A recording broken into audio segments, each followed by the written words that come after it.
For those of you who wonder why I'm here, down here, it's not because I love Ben Cole so much.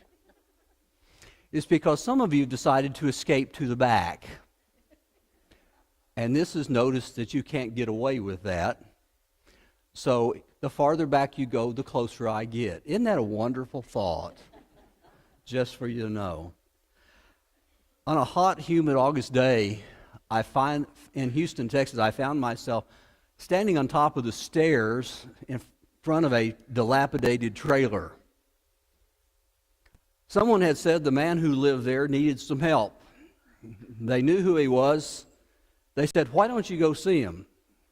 Whenever those situations come up, I never know exactly what I'm going to find on the other side of the door. The man opened the door. He was surly, cold, didn't want to let me in. I was sweating profusely, hoping for some sort of relief, but he was going to give me none. And as we talked, I talked about faith, and I talked about the church, and I said, "Would you like to study the Bible?" And suddenly he got very, very silent. And he said, "I'm not interested because I'm not good enough for God." Now, when someone makes a statement like that, you want to know what's behind it. So I asked the question, "Why do you say that?" He said, "Because my life is a mess." In what way? And there was a long pause. And he said, "I'm just too bad for God because I forced my girlfriend to have an abortion. And there is no way he can love me." I've had that conversation from time to time with different people in different places. The feeling is that in a world of stained glass Christians, I'm not good enough. I don't measure up. God wants this. I'm here. Let's not even talk about it anymore. I am just too bad for God. The question we always have to ask ourselves is, how do you feel about that, and how do I feel about it? Because the question is at the very heart of the gospel. Nothing about that question is irrelevant to a world that is getting worse by the day. Paul knew the feeling. He called himself the chief of sinners, and I imagine he could still feel the bloodstains from Stephen on his hands. He could still hear in his ears the final pants of an innocent man dying under a load of brick thrown by him and others. He remembered seeing in the eyes of children who had been wrapped in chains with their parents and drugged various places to go back to stand trial, to be kicked out of their faith because they believed in somebody named Jesus. When Paul looked in the mirror at times, he must have asked the question, "Am I too bad for God?" As he asks the question, though, he comes to an answer in the book of Romans, because it's written about how good you have to be for God to love you and care for you and justify you. And the truth is, when he talks about it, you have to look at us before you talk about anything else. We have a view of things. And you may have to move that slide. There it is. We have a view of sin. And our view is a spectrum. And on this spectrum, some of us are better, some of us are worse. There are extremes, the very, very good and the very, very bad. We know the very, very bad. There's a couple in prison right now in California on $12 million bail They'll never be out before their trial. They are accused of starving their 13 children over a period of several years. The oldest is 29 years old. When they found her in her own excrement. She weighed 82 pounds. She thought like a 13-year-old, and the rest were in equally deplorable conditions. We know what that is. We know that's on one end of the scale, how bad it is and how terribly filthy it is. And we can name almost anybody and anything, the drunk, the drug abuser, the wife abuser.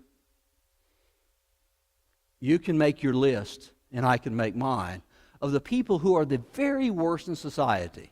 And we say they are over on one side. But on the other side, there's the rest of us. That's usually how we put it. None of us want to put ourselves on the extreme of the worst. We're always a little bit better than that. After all, we're moral people. We pay our taxes.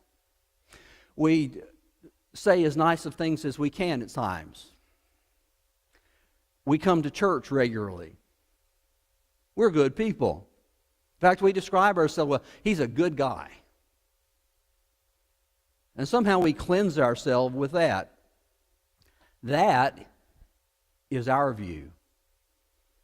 That there are some better, some worse, some really good, some really bad, and you need to be more on the good side than the bad side. How God sees it is different. God is monochromatic. He sees sin in black and white. You do or you don't. You sin or you're sinless. It's simple. There are no gradations. There are no spectrums. There is no better or worse. You're a sinner or you're not a sinner. One way or another, we're all sinners. We're all sinners because we have sinned. Paul would tell the Romans, he said, for all have sinned and continue to fall short of the glory of God. You say, I don't think I fit in that category. Let me ask you the questions then. Have you ever gone 5 miles over the speed limit? By saying to yourself, it's okay, they give you the 5 miles. Explain that to a state trooper. I tried once. The ticket is expensive with every explanation. Or suppose your wife comes to you and says, how do you like my new hairstyle? And it's deplorable. I mean, you think, really? You got run over by that color of truck? But if you're a male, you understand the rules. The rules are say, it looks lovely, honey. Now that is safe, but it's still a lie. If you've ever done it, there's the sin. So where is it in your life that you have said, now I have never done anything wrong, because every one of us here, we line you all up and say, tell me the one sin you've done today, it'll be in the last hour. And God says, then you're sinful. You're just as bad as the cocaine user. You're just as bad as the serial killer. You're just as bad as anybody else because they're all the same to me. I don't see anything different. I'm holy, you're unholy. You're sinful, I'm sinless. So let's just cut out the spectrum here and say we're all bad. One of the things that Paul says is because we are humans, we are addicted to sin. The more we try to stop, the less we can. And so it is that the answer to the question is not found in man's goodness. There's nothing we can do to make ourselves better. We can't reform ourselves. We can't better ourselves. There is no blog post out there with the title that says, 3 things you can do today to be better for God. There are no techniques. There is no seminar. We are who we are, and God is who He is. It's not in our goodness that God saves us, but it's in God's greatness that He saves us. There we go. Paul would tell the Romans, as he wrestled with his own life, he said, and if there's ever a human passage in the Bible, this is it. The things I want to do, I don't do. And the things I really don't want to do, that's the very thing I do. And as he wrestles with it, he comes to the conclusion, oh, wretched man that I am, who can rescue me from this body that's subject to death? How do I get out of the mess that I'm in? That's the question of the sinner. And what he says is, thanks be to God who delivers me through Jesus Christ. It's not in us, it's in God. If you ever get yourself in trouble in the water and you start to go down, you will flail. And the more you flail, the more energy you use. And the more energy you use, the faster you will sink. Until somebody reaches down with a hand and grabs your hand and pulls you up. That's the deliverer. That's God reaching down to say, here's what I can do for you that you cannot do for yourself. And the deliverance of God comes through three different ways. First of all, if you'll roll the slide again, it comes through a sacrifice. There's a very simple principle of Scripture, very simple spiritual principle, that something has to die so that I can live. It is built into the human system.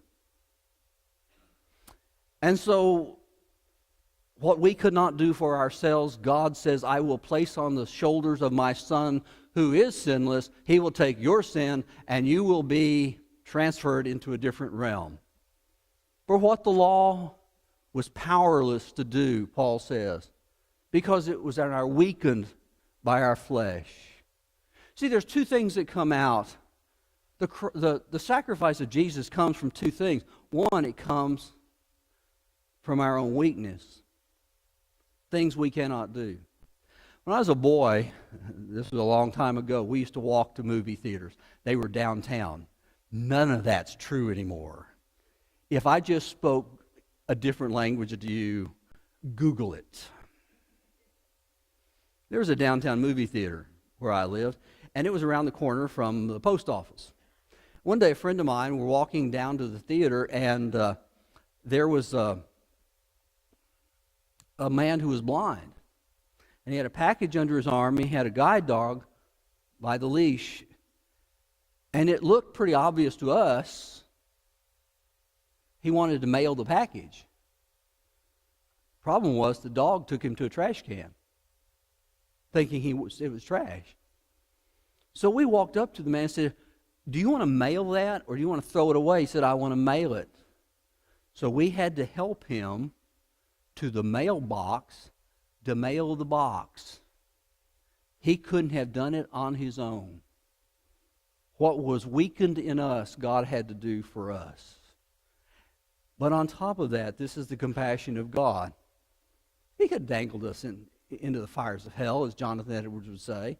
He could have said, you're not worth anything to me. If you can't be better than that, why should I bother with you? He says, but God did it through sending His own Son in the likeness of man. The goodness of God comes to us through the pouring out of the blood of Christ, the sacrifice He gives. But on top of that, it comes through a death, burial, and resurrection. And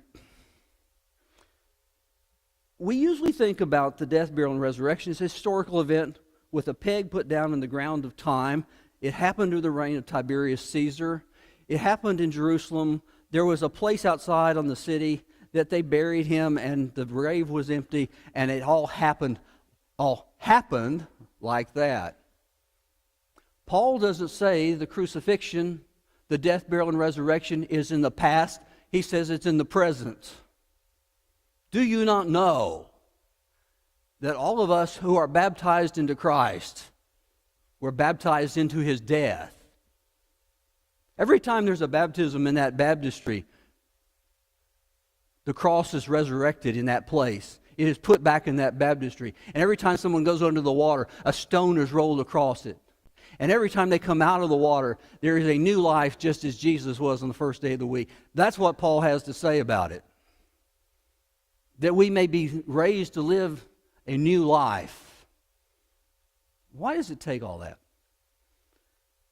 Very simply, you can't resurrect live people. You have to be dead first. I visited a fellow one time that he's an older man. He had heart trouble. They did an ablation after ablation. He never could keep his heart in rhythm. He was suffering greatly. His son was there that day. And when the doctor came in, I was there. And his son asked the doctor, he said, "What is the possibility of a heart transplant?" The doctor looked at him as compassionate as he could, and he said, "Son, we don't give new hearts to old men." God says, "I don't give new hearts to old men. I got to take somebody's new and make them fresh." And so when we're baptized into Christ, we are there identifying, and they are intertwined, our baptism and his crucifixion, his burial and our burial, his raising and our raising, and they cannot be separated. It is not complicated, but it is a mystery that Paul wants to explain. The third is that it's not just that, but we're also put in through a relationship with him. We are not foundlings. I know that's an old word. But from time to time you read where somebody has abandoned a baby somewhere. There was a story last week where someone abandoned a baby in a trash can. I don't understand. I really don't. How you can take a baby who's just been born and throw it away in a newspaper, in a trash can. And God says that's not what happened to you. You didn't come out of a baptistry, new life, and we just kind of dump you off on the street corner. Have at it, do your own thing, be there.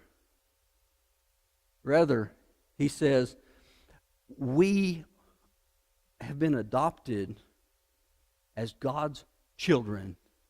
He has taken us into his home and held us tight and held us close. And we are his children. I have a cousin who is much younger than any of us on that side of the family. She was adopted as a baby when the rest of the family was approaching teenage years. You want to talk about a culture shock in a family. But as she grew up as 6 or 7 and you had these teenage brothers, they would do just wonderfully loving things like tease her. And they'd say things, cruel things. Things like, "You're adopted. You're not part of our family." Now, that could bother a lot of people, but not my cousin. She has a sharp tongue and a quick wit, and even at a young age, she turned around and said, "Let me tell you something, brothers. They had to keep you, but they chose me. God chose us. The worst of the worst got chosen." Isn't that amazing? Just somewhere along life, it's there. That God chooses us through the Son, through a resurrection, through a relationship. Are you too bad for God? Well,